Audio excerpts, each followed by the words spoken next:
Masterizer.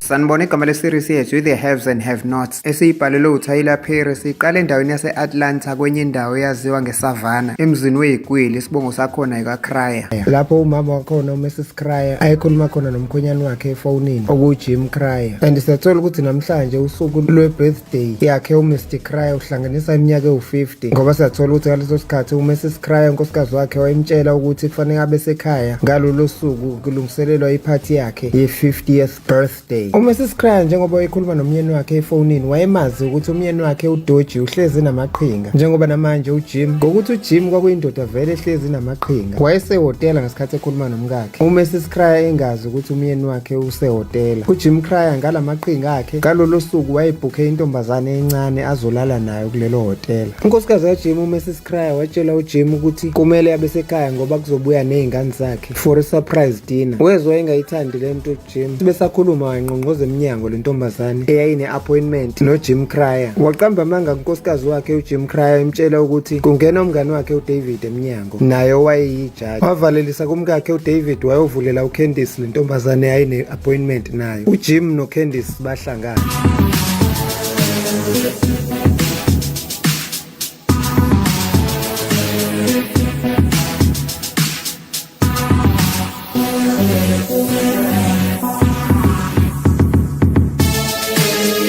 uJim wamngenisa ngaphakathi uCandice. uCandice watshela uJim ukuthi ubecabanga ukuthi uzobona ikhehla. uJim watshela uCandice ukuthi vele uyikhehla. uCandice watshela uJim ukuthi akabukeki kanjalo, uma ngabe engakhokha imali uzothola lokhu, esho emkhombisa umzimba wakhe. Yes. uJim wabamba uCandice ngesandla balandelana ziyokhala. Mase sibuyele emzini kaMrs Cryer, waye-interview omunye wesifazane wayezofuna umsebenzi wasendlini. igama lakhe kwakuHannah Young. uHannah wayewumama okholwayo ofunda iBhayibheli. wayeyalelwe omunye wesifazane osebenza khona la ekhaya womngane wakhe uHannah. igama lakhe kwakuCeline. ngesikhathi uMrs Cryer ebuza ngayo uCeline ukuthi kuyiqiniso nokuthi usewakwathandana nomunye umqashi wakhe, uHannah watshela uMrs Cryer ukuthi yena akayikhuluma iy'ndaba zabantu ey'ngahlangene naye, ma ukuthi umqashele ukuthi azokhuluma iy'ndaba ngamane ahambe. wasukuma uHannah Young esethi uyahamba. uHannah watshela uCatherine Cryer ukuthi umfisela inhlanhla ukuthi ngathi angamthola lo msebenzi okwazi ukukhuluma iy'ndaba zabantu ngoba yena ngeke alunga. wavalelisa uHannah wahamba, kodwa uCatherine wammisa, embiza emtshela ukuthi akahlale phansi, ethi ngokunqaba ukukhuluma iy'ndaba zabantu seyiphasile itest ngoba ubemtest. ethi ngoba bona njengomndeni wakaCryer baney'mfihlo ey'ningi, so akafuni ukuthi ziphumele ngaphandle. ethi kakhulukazi ngoba sekwaba isikhathi sama-social media manje. uHannah waqashwa kwaMrs Cryer ukuthola umsebenzi wakaCryer. uCatherine Cryer wamemeza uCeline okuyena oyalele uHannah mayelana nalo msebenzi wakaCryer ngoba beyabangani. uMrs Cryer wabashiya kanjalo uCeline noHannah, etshela uCeline ukuthi akakhombise uHannah ukuthi umsebenzi wala ekhaya wenziwa kanjani. uHannah ngokuthi wayeseqashiwe wabonga kuCatherine Cryer, kodwa wathi uCatherine kuHannah ungaqala ubonge ngoba ukakawazi umndeni wala ekhaya ukuthi uyinkinga kanjani. uCeline wathatha uHannah baya naye ekhishini ngesikhathi emtshela ukuthi useyajabula ukuthi usezosebenza nomngane wakhe. kanti ngokunjalo naye uHannah wayebonga kuCeline ngokumhlanganisa nalo mndeni wakaCryer for ukuthi azagcine sewutholile nomsebenzi kade udinga. uCeline waqala lapho wachazela uHannah mayelana nomndeni wala ekhaya ukuthi unjani, eqala ngoba bola ekhaya uJim Cryer ukuthi uwumuntu onamanga, ubuyathanda ukulala namantombazane njengoba sembonile lele nentombazane ekuthiwa uCandice ehhotela. uCeline waqhubeka wachazela uHannah ukuthi la ekhaya ke kukhona nomfana, indodana yala ekhaya endala igama layo kuthiwa uWyatt, kuyimanje se-rehab center ngenxa yokuthi nenkinga yedakamizwa. ethi kukhona nodadewabo kaWyatt osekholeji kuthiwa uAmanda. mase sibuyela ehhotela kuCandice noJim Cryer, sibabona bejabula bobabili beqeda ukwenza lokhu kade bekwenza. uCandice wabuka uJim Cryer wamtshela ukuthi muhle ukuthi esengathenga ucansi, noJim watshela uCandice ukuthi muhle esikhundleni sokuthi usengadayisa ngocansi. uJim watshela uCandice ukuthi usafuna babonane futhi, lapho uCandice ayitshela khona uJim ukuthi uJim kusewumuntu wokuqala ukuthi amdayisele ucansi, into angakaze ayenze le. uJim then watshela uCandice ukuthi angabe saqhubeka-ke nokulala nabanye abantu, uzoba yiclayenti lakhe yedwa. uCandice wabhalela uJim ifone number yakhe atholakala kuyona. mase sibuyela emzini kaJim Cryer, siyabona unkosikazi uMrs Cryer etshengisa u-Anna umsebenzi azowenza, emkhombisa zonke izindawo endlini ekumele azikline. bathe sebehambe bahamba endlini bekhombisana ukuthi kuzosetshenzwaphi. uCatherine Cryer noma uMrs Cryer wabuza kuHannah ukuthi uney'ngane ey'ngaki. washo uHannah ukuthi uney'ngane ey'mbili, umfana nentombazane, kanti naye uCatherine Cryer uzotshela uHannah ukuthi naye uney'ngane ey'mbili, okuwumfana nentombazane. besakhuluma kwangena omunye wesifazane umuntu omnyama ozitshelayo, wangena wafuhlela ibhantshi lakhe nesigqoko ku-Anna ukuthi akubambe, engamkhulumisanga ngisho ukumkhulumisa ukukhulumisa engambhekanga ibheke uCatherine Cryer lo akhuluma naye. Lo mama wayewumnikazi we-rehab center la ekuvalelwe khona indodana kaCatherine Cryer enenkinga yezidakamizwa igama layo uWyatt Cryer. Lo mama wayichazela uCatherine Cryer ukuthi indodana kaCatherine Cryer igadwe yindodana yakhe ekuthini ilisane nezidakamizwa. Igama lalo mama umuntu omnyama uVeronica. uVeronica umngani kaCatherine Cryer, umama wala ekhaya. Kanti futhi umkhwenyana walo mama uDavid igama lakhe, naye futhi umngani kababa wala ekhaya abasebenza naye bayamajaji ndawonye. So uVeronica watshela uCatherine ukuthi kufanele baselebrate ngeshampeni, batshela uHana ukuthi akayobenzela. uHana wabuyela ekhishini esecasukile ebuza kuseleni ukuthi ubalo umuntu wesifazane umuntu omnyama ongena la uyitshela kanje, omjikijela ngesigqoko necoat engambhekanga ngisho ukumbheka. uSelini wachazela umngani wakhe uHana ukuthi igama lalo mama uVeronica Harrington. wathi uHana ngeke azamelane nomuntu oyitshela kanje ebe umuntu omnyama efana naye. uSelini watshela uHana ukuthi uVeronica wenza kanjena ngoba uyazazi ukuthi urich unemali, ethi uyakuthanda nje ukubukela abanye abantu phansi futhi esuke engenandaba. uSelini watshela uHana ukuthi uVeronica benomkhwenyana wakhe uDavid Harrington oyijaji, ba-rich, bawetha $20 million. wethuka uHana ebuza ukuthi umkhwenyana kaVeronica Harrington uDavid uwumlungu yini. waphika uSelini wathi cha, abantu abamnyama bobabili. eqhubeka uSelini ethi uVeronica Harrington u-owner le-rehab center ekuvalelwe khona lo mfana wala ekhaya nenkinga yezidakamizwa ekuthiwa uWyatt. ethi uSelini kuleyo rehab center kaVeronica kusebenza khona indodana yabo igama layo uJeffrey. Masibuyela kuMrs Cryer nomngani wakhe uVeronica. uCatherine Cryer wayitshela uVeronica ukuthi kumele bafike namhlanje ebusuku nomyeni wakhe uDavid for i-50th birthday party kababa wala ekhaya uJim Cryer. Bathi besakhuluma kwangena amadodana abo omabili, indodana kaVeronica esebenzela i-rehab center kanye nedodana kaCatherine Cryer enenkinga yezidakamizwa. babengena bexabana ethi uWyatt indodana kaCryer ukhathelo yena ukulandelwa yonke indawo ayakuyona. uVeronica wahaga indodana yakhe uJeffrey eyibingelela. wathi uWyatt esehamba uJeffrey wambamba wambuza ukuthi uyaphi. uWyatt ecasukile wamtshela ukuthi uye toilet. uVeronica watshela uWyatt ukuthi uJeffrey kumele ahambe naye for 60 days kuze kubonakale ukuthi akasayibhemi izidakamizwa. wathi esuka uWyatt wavele wakhumula izinto ayigqokile wasala nqunu. uma wakhe emkhuza ukuthi akayeke ukukhumula waqhubeka uWyatt wakhumula.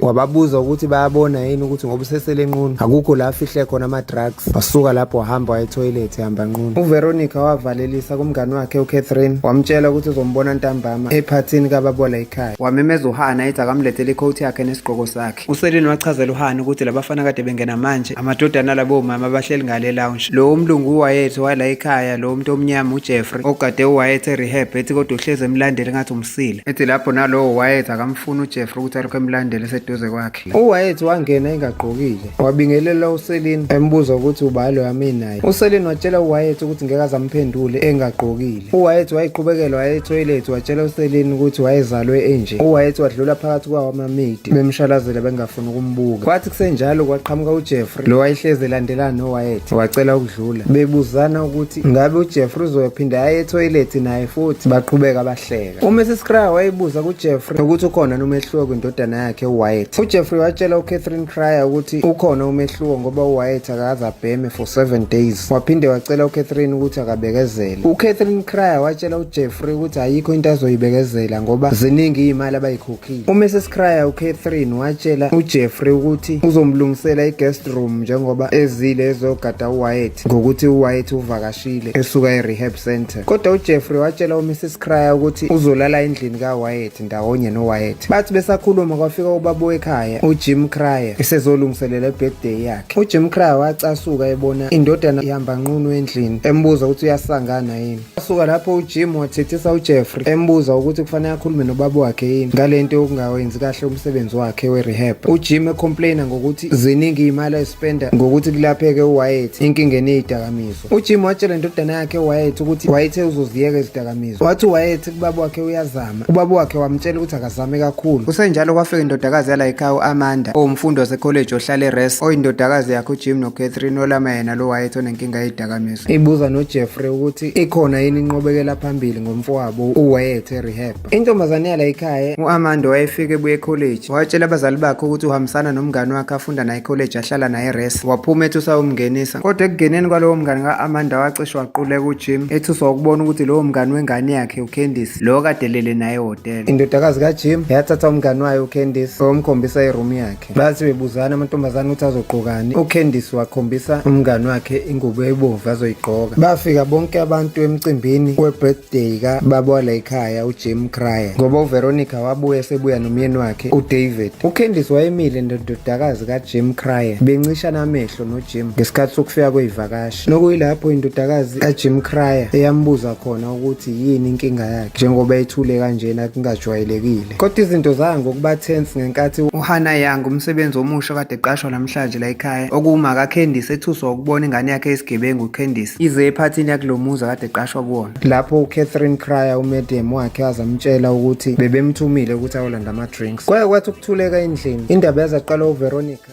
ebuza kuCandice ukuthi bafunda ndawonye yini beno-Amanda, okuyindodakazi yala ekhaya. u-Amanda watshela uVeronica ukuthi bafunda nawe uCandice kanti futhi uhlakaniphile esikoleni, bonke oprofesa basekholeji bayamthanda. Waze wahleka uWyatt mayezwa lokho. uCatherine wabuza indodakazi yakhe ukuthi kunjani kwi-law school. u-Amanda watshela uma wakhe ukuthi kunzima. uCandice wabatshela ukuthi uyamlekelela u-Amanda ezifundweni zakhe ukuthi aphase. Ngaleso sikhathi uJim wayethule ebuka kabi uCandice. uDavid umkhwenyana kaVeronica wabuza uCandice ngomndeni wakhe. uCandice waqamba amanga wathi ubaba wakhe udokotela eWinston Cancer Institute. Wancoma uDavid ukuthi kusho ukuthi bahlakaniphile kubo kaCandice. Kodwa izinto zanga ngokuba tense mangabe uVeronica ebuza igama likababa kaCandice ngoba uyabazi abasebenzi baseWinston Cancer Institute. uCandice waqamba amanga wathi ubaba wakhe uwumuntu oprivate kakhulu, ngeke azakwazi ukumention ngoba ubaba wakhe ngeke azaphatheke kahle. uDavid wakhuza umkakhe ukuthi angampresi kakhulu uCandice. uVeronica watshela uCandice ukuthi uyathanda ukubona intombazane yomuntu omnyama ehlakaniphile esesikoleni sezomthetho, wathi umkhumbuza yena esengangoCandice. uWyatt kwakungathi uyabona lento yaCandice ukuthi amanga ngoba wayebhizi ehleka. uWyatt ngaleso sikhathi waqala wathithisa abazali bakhe ngokuthi bamvalele yedwa ngaphandle bethi bamsiza ukuthi ayeke izidakamizwa. Ngalesikhathi bemtshela ukuthi bazama ukumsiza, uWyatt eqhubeka ethi bayamzonda. uVeronica wazama ukuqeda leyo ngxabano ngokuthi aqhubeke abuze uCandice ukuthi ucela abatshele ngoma wakhe. Ngaleso sikhathi uma kaCandice okuHannah wayengena ephethe ama-drinks eya kwibhosi yakhe uJim Cryer. Kodwa kwafika wathusa uma kaCandice uHannah ukuze uCandice ethi uma wakhe washona esemncane. Bonke ababelapho bamzwela uCandice ngokuthi washonela uma wakhe esemncane. Ngaleso sikhathi uHannah wayehamba ebanikeza ama-drinks, wavela wabamba iglasi ye-champagne wathela ngamasibomu indodakazi yakhe uCandice. uCatherine Cryer, uMrs Cryer, waxolisa kakhulu kuCandice ethi uHannah usemusha, ubeqala namhlanje ukusebenza, uyamxolisela. Ethi uCatherine uHannah kusewusuku lakhe lokuqala namhlanje, engazi uCatherine ukuthi uHannah noCandice umama nendodakazi abangezwani. uCatherine wabiza uHannah esembizela ekhishini esewumthethisela khona for ukuthela isivakashi sabo esibalulekile. Wafika uCatherine ekhishini watshela uHannah ukuthi bekumele asho uma enamahloni bengeke amthume ukuyoseva ama-drinks ubezothumela uSeline. Ethi wena Hannah bengizothi qhubeka nomunye umsebenzi wasekhishini. Baphuma uSeline noCatherine Cryer, wasala uHannah yedwa. Wasuka lapho uHannah wanyonyoba eseyobheka lengane yakhe yesigebengu uCandice. Wafika wambuza ukuthi usephezu kwamaphi kamaqhinga obugebengu manje. Ethi uzofuna nje emzini walomndeni wala ekhaya. uCandice watshela uma wakhe uHannah ukuthi umngane wentombazane yala ekhaya uAmanda bafunda naye ecollege kwi-law school esikoleni sezomthetho. Wathi uHannah njengoba ngikwazi uyintombazane engayiphethe kahle ehle inyuka nabantu besilisa, usuqale nini-ke manje ukuba umfundi uphezu kwamaphi amaqhinga. Embuza ukuthi umthetho wakho naCandice usuhlalaphi, iphi yona ingane umzukulu wami. uCandice watshela uma wakhe ukuthi angisoze ngakunikeza uQuincy ukuthi uhlale naye, ngakuphuca ngoba ngingafuni ukuthi uhlale nengane yami. Wathi uCandice futhi uyangibambezela, hlukana nami, mina kunabantu abangilindile la, ngiyi-VIP la ekhaya, wena uqhubeke nokuba isicashalala sabantu, ukline iy'nsila zabantu. Wahamba kanjalo uCandice washiya uma wakhe kanjalo. uHannah wathi eqeda ukukhuluma noCandice wabuyela kumngane wakhe uSeline. uSeline ebuza kuHannah ukuthi ungiphoxelani manje, ngiqala nokukutholela umsebenzi usuthela isivakashi. Ethi awangagcina lapho usunyamalela, ngikwazi nokuthi uphumaphi kuyimanje. uHannah watshela uSeline ukuthi indodakazi yakhe leqoka ingubo ebomvu ekuthiwa uCandice. Ethi le ngane engiyizela sizwani nayo futhi isigebengu, ngiyazi ukuthi futhi kukhona ephezu kwakho. uSeline kwamthusa kakhulu ukuzwa lokho. Ethi sesibe abangani for 4 years awukazi ungitshela ukuthi unendodakazi engaka. Ethi uSeline mina Hannah ngazi ukuthi unendodana eyodwa umfana uBenny kuphela. Ethi uHannah kufanele ngingakhulumi ngayo uCandice ngoba kudala ngamxosha emzini wami ngoba kayiphethe kahle, ubehleze ngilethela amacala. Ethi le ngane ngiyayazi ngiyizele iyi-scam, kuyimanje izoscam abantu. uHannah wathi usawubikela umndeni wakaCryer kodwa uSeline wamkhuza wathi angakwenzi lokho. Ethi uSeline ngoba umndeni wala ekhaya uzothi uqala nokukwazi usuqhamuka ney'tori ey'ngaka bazoyitshela ukuthi njengoba ubiza uCandice nge-scam uthi uyamzala, mhlampe nihlangene, mhlampe bamane banixosheni ubabili kanti awazi lutho wena. uSeline watshela uHannah ukuthi uma usafuna ukuqhubeka nalo msebenzi vala umlomo ungabatsheli lutho ukuthi uyazana noCandice. Wavuma wamuzama uHana wathi kulungile, wathi kodwa ngiyasaba ngishawa uvalo ngoba likhulu azokwenza uCandice la kulo mndeni wakaCry. Wathi uSelin uHana akamnika ithuba uCandice mhlawumbe useshintshile, wathi uHana uyamazi uCandice akasoze ashintshe. Ethi uHana ingane yami le ngiyayizala. USelin watshela uHana ukuthi uthe umedem uMrs Cry uCatherine uHana akagoduka ekhaya, wathi kodwa angethuka akhululeka akamxoshi. uHana wahamba kodwa ethi akakhululekile ngokuthi likhulu elizokwenza uCandice kulo mndeni wala ekhaya. Waphuma emsebenzini uHana waze wafika emzini wakhe, wafica indodana yakhe uHana igama layo uBenny okuyiyona ayikhonzile kunoCandice, ekumfowabo kaCandice kodwa oziphethe kahle kunodadewabo. uHana wangena endlini wajabulela nokubona ukuthi uBenny ugcine eyitholile imoto ye-breakdown ngoba uBenny wayefuna ukuyiqalela umsebenzi wokudonsa iy'moto nge-tow truck. Waphinde wamncoma ukuthi kunuka kamnandi la endlini ngoba uBenny wayesephekile. uBenny wabuza kuma wakhe ukuthi uhambe kanjani emsebenzini wakhe omusha. uHana watshela uBenny ukuthi izinto bezihamba kahle kodwa konakala ukuthi kufika udadewabo uCandice. uBenny wethuka ebuza kuma wakhe ukuthi ubaze lapho uCandice abantu bakulowo muzi. Wathi uHana nami angimazi ukuthi ubaze kanjani kodwa ufika waqamba amanga wathi umngane wendodakazi yakhona ekuthiwa uAmanda efundela ezomthetho esikoleni se-law school, ethi naye uCandice usethi ufunda khona lapho. Ethi uHana angimazi nje uphezu kwasiphi isikemu. Ethi uzoba baqambela amanga wathi uzalwa ubaba udokotela, ethi mina ngashona. Ethi uHana Benny uyangizonda udadewenu, waphika kodwa lokhu Benny. Ethi uHana kufanele vele Benny ngoba uyamthanda uCandice uyamphikela. Ethi uHana akekho nje umuntu ongathi ufile ebengakuzondi lowo muntu usuke ekuzonda. uHana wethuka mayesezwa noBenny semfakazela uCandice ukuthi vele uCandice ufunda ecollege. Ethi uBenny nawe uyakwazi lokho ukuthi uCandice wenze ezomthetho. Ethi uHana pho Benny sonke lesikhathi ngihlala nawe ubungangitshela ingane yonke leyo nto. Wathi uBenny bengisaba ukuthi uzophatheka kabi. Wathi uHana yini engangiphatha kabi engabe ngijabulela umuntu ukuthi useyafunda. Wathi uHana mina Benny anginandaba nezinto ezenzeka kuCandice kodwa into engiphethe kabuhlungu ingane kaCandice ukuthi iwuphi uQuincy. Ethi uHana ngiyafisa nokwazi ukuthi uCandice ukhokhelwa ubani kuleyo college afunda kuyona ngoba ama-college ebiza kanje. uBenny watshela uma wakhe ukuthi wezwa kuthiwa ingane kaCandice esihlala nonini oyigadayo. Wathi uHana pho lowo nini ukhokhelwa ubani ngani? Ethi uHana ngihlezi ngiyibuza ngithandaza ukuthi kwenziwa yini ngibe ney'ngane ey'mbili ey'ngafani kanje. Futhi umfana ihloniphe yenza izinto ey'qondile kodwa udadewabo abe umdlwembe. uBenny wakhuluma into eyaphatha kabi uma wakhe. Ethi uBenny mhlambe lokho kwenziwa nawe ukuthi banobaba behlukene. uHana ayimphathanga kahle leyo nto. uBenny wakubona lokho waxolisa kuma wakhe wamkhombisa lokho amphekele khona. Mase sibuyele emzini wakaCry kwathi sekuphela iphathi kaJim Cry wavalelisa umndeni wakaHarrington okuDavid Harrington nonkosikazi wakhe uVeronica. uVeronica wathi seyophuma ngomnyango wahlebela umngane wakhe uCatherine ukuthi akayithembi le ntombazane yomngane kaAmanda ifike noAmanda kuthiwa uCandice. Ethi uVeronica kuCatherine le ntombazane mayisela endlini yakhe uqaphela uvula amehlo. Ethi uVeronica ngixakwe nawe ukuthi imfihlelane igama likababuwayo udokotela izithi ubabuwayo uwumuntu oprivacy. uCatherine watshela umngane wakhe uVeronica ukuthi kungenzeka ukuthi uCandice mhlawumbe unesizathu sokuthi angalisho igama likababu wakhe. Wathi uVeronica kuCatherine futhi kusengenzeka nanokuthi lo uCandice ubeqamba amanga ukuthi uzalwa udokotela. uJim Cry waqeda ukuvalelisa kulowo mndeni wakaHarrington wahamba esenyukela upstairs. Wafika wavinjwa indodakazi yakhe uAmanda yafika yambuza ukuthi kwenze njani namhlanje washalaza kangaka. uJim Cry watshela uAmanda indodakazi yakhe ukuthi ube nosuku olude olubhizi, that's all. uJim Cry wavalelisa enganeni yakhe uAmanda emhaga wabuka uCandice kabe sakumntshontsha. uAmanda wasevalelisa kuma wakhe uMrs Cry uCatherine base beyahamba uAmanda noCandice sebeyolala endlini kaAmanda. uMrs Cry uCatherine wangena endlini efica uJim Cry yedwa wambuza ukuthi kwenzakaleni namhlanje ngaye. uJim wathi akho lutho. uCatherine watshela uJim ukuthi useshade naye for 25 years uyamazi makukhona into emdlayo akakhuluma ukuthi kwenzakalani ngaye. uJim waqamba amanga wathi into emphethe kabi indodana yabo uWyatt onenkinga yezidakamizwa okubonakala sengathi ne-rehab ayimsizi ngalutho. uCatherine Cry owayengamkholwa kahle umyeni wakhe uJim wambuzisisa ukuthi ngabe yilokho kuphela. uAmanda noCandice bangena endlini la ekudliwa khona ngesikhathi noJeffrey esukuma kusofa yobajoyina etafuleni. uWyatt wayehleli kusofa watshela uCandice ukuthi ifoni yakhe iyakhala. uCandice wafika wathatha ifoni kuWyatt wayengafuna ukuyidedela. uCandice wathi ucela iprivacy for ukukhuluma necall. uAmanda wayalela uCandice e-ofisini likababa wakhe uJim ukuthi ayokhuluma khona nefoni. uWyatt waye-recovery alcoholic njengoba wayengavumelekile ukuphuza utshwala ngenxa ye-rehab. wayesegada abantu uma befulathele yapntshontsha aphuze bengamboni. uCandice wangena e-ofisini likaJim ukuyophendula ifoni yakhe. wayefonelwa umfowabo uBenny. uBenny etshela udadewabo uCandice ngendlela aphatheke kabi ngayo uma wabo ngesenzo sikaCandice emzini wakaCry. uBenny wayebhizi ekhuza usisi wakhe ukuthi angabuyeli kulamaqhinga akhe akudala. uCandice waqinisekisa uBenny ukuthi usezelwe kabusha useshintshile akasabaqula abantu. uBenny wayebhizi encenga usisi wakhe ukuthi ayiphathe kahle. uCandice wazizwa ecikeka wavalelisa kuBenny kodwa uBenny washintsha inkulumo watshela uCandice ukuthi useyitholile le moto ye-breakdown or i-tow truck azosebenza ngayo. uCandice wakujabulela ukuzwa ukuthi ubhuti wakhe usezokwenza umsebenzi kade kasewufisa. wathi uCandice elele ekamereni lika-Amanda. Kwafika ubaba wakhona uJim Cryer enyonyoba, wacathama wavala umlomo waKendice, wathi akathula umsindo aphume bahambe bawukhulumela ofisini lakhe. UWyatt waphaphama ebusuku naye enyonyobela ukuyogqekeza amakhabethe anotshwala ngokuthi wayinenkinga yokuba yi-alcoholic. Wawuthola ugologo wayewuphuza ebusuku, lapha yenza sure ukuthi akazi ukubonwa umuntu. Kodwa wathi esephuma uWyatt wabona ubaba wakhe enyonyobisa uKendice ofisini lakhe. Indodana kaJim Cryer uWyatt ebuka. UJim wayebhizi ethethisa uKendice ofisini lakhe, embuza ukuthi uyifuna nendodakazi yakhe uAmanda. uJim Cryer watshela uKendice ukuthi kusasa ekuseni after breakfast kufanele afike ne-excuse ezomenza ukuthi ahambe angaphinde abuye emzini wakhe. uKendice watshela uJim ukuthi ngeke aphinde aphume empilweni yabo, kungenjalo uzom-expose. uKendice waqhubeka wathreatisha uJim ngokuthi wayiqopha yonke i-recording yento eyayenzeka phakathi kwabo bobabili ehhotela. uJim wasabisa uKendice ngokuthi angamsabisi kanjalo ngokuthi yena umuntu ophezulu, akanandaba nokuba phezulu kwakhe, yena uzomehlisela phansi. Waqhubeka uKendice wathi ufuna imoto yesilahla entsha nemali engango-100,000, kungenjalo igama lakhe lizodecileleka phansi. Washo wabephuma uKendice eyihambela. uWyatt wayesamile ebona uKendice ephuma e-ofisini likababa wakhe.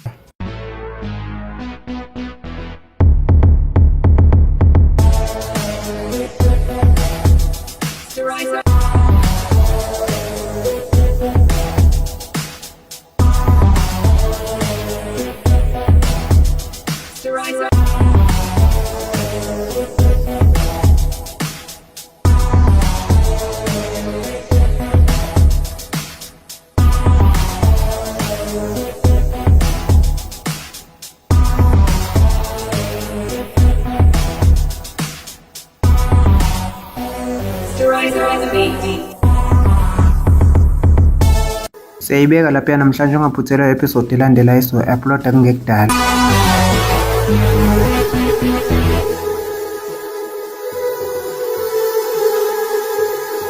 Rise on the beat.